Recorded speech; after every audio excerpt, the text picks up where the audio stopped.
So untuk hari ni kami ada satu vacuum generator.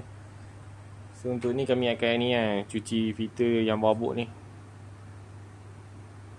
Kita tengok macam mana kita nak guna. So cara dia, kita masukkan hose ke dalam spray gun ni. So kita on.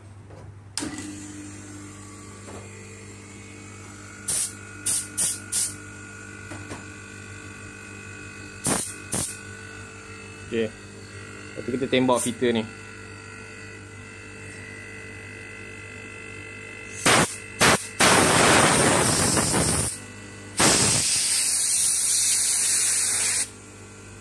Kuat agak lah.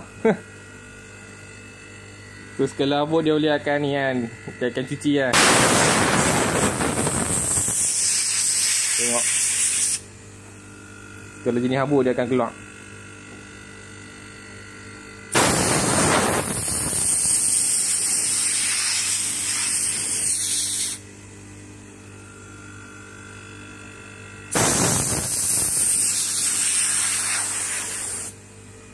Okay, untuk dapatkan vacuum ni, layari kami di beg orange.